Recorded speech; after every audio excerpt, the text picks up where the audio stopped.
Il y a certains discours qui nous disent que Internet nous enferme et réduit l'information, et il y a un risque là-dessus. C'est effectivement des algorithmes qui produisent la visibilité, notamment ceux des moteurs de recherche, mais aussi ceux des réseaux sociaux, ceux des moteurs de recommandation ou d'autres, qui vont nous guider vers telle ou telle information. Le fait que ces algorithmes soient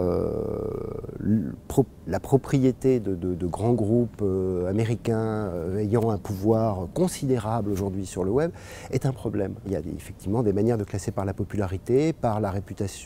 par l'expertise un peu méritocratique, et puis surtout de plus en plus de nous cibler au plus près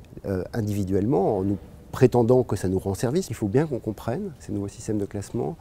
pour bien les critiquer et pour éventuellement en proposer d'autres. Mais la réalité, c'est quand même qu'on a accès à beaucoup plus d'informations qu'autrefois et qu'Internet nous offre beaucoup plus d'informations que toute autre source d'accès à de l'information papier, radio ou télévision traditionnelle. Il faut trouver un modèle dans lequel on remette un peu la question de l'État dans la question de la régulation d'Internet. Alors ça, c'est vrai que c'est des modèles plutôt européens, plutôt français, mais ce n'est pas n'importe quel mode d'intervention de l'État. C'est-à-dire qu'il faut trouver des modèles très procéduraux, de trouver des cadres collectifs dans lesquels on assure des protections aux travailleurs qui seraient de plus en plus en modèle freelance et sans beaucoup de protection salariale,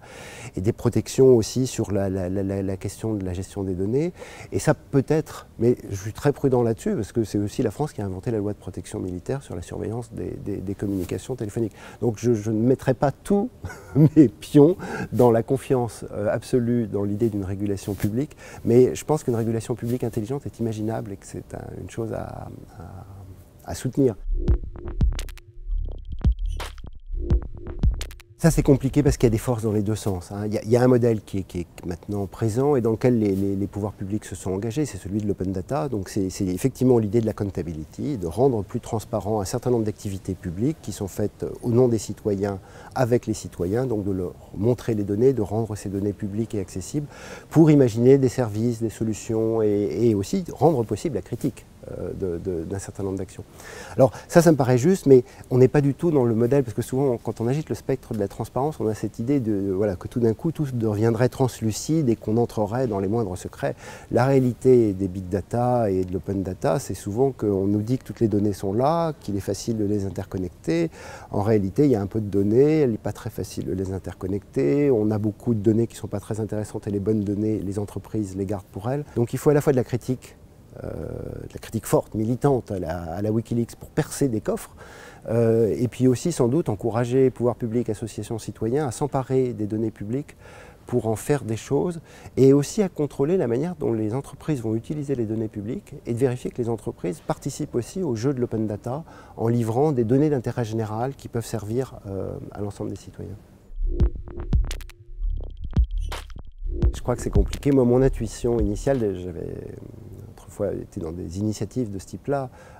c'est de se dire, parce que ce qui est fascinant, c'est qu'il y a quand même beaucoup de dispositifs de consultation mis en place par la Commission et les institutions européennes pour essayer d'entendre les citoyens, faire des pétitions,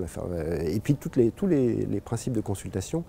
Bon, en fait, il y a assez peu de gens dedans, ça ne marche pas très bien, c'est beaucoup de bonne volonté, d'argent et d'énergie dépensés pour des dispositifs qui ne fonctionnent pas très bien. Et mon intuition, ce serait que ce qui est d'abord nécessaire, c'est qu'il y ait un espace public européen. Et que cet espace public européen, ça relève plutôt des médias ou des initiatives de gens qui font de la veille, de l'information, des chercheurs, des associations, etc. pour qu'on décloisonne le fait qu'une grande partie de l'attention public autour de l'information et de l'actualité reste toujours dans des polarités nationales et qui a vu pas mal d'initiatives dans les années 80, je pense des initiatives intellectuelles à Liber ou à d'autres choses comme ça, qui était l'idée de construire un espace européen des intellectuels, des revues, de la discussion publique, et qu'on a du mal à le faire émerger, et que tant qu'il n'y a pas cet espace public européen, je crois que les institutions n'arriveront pas à créer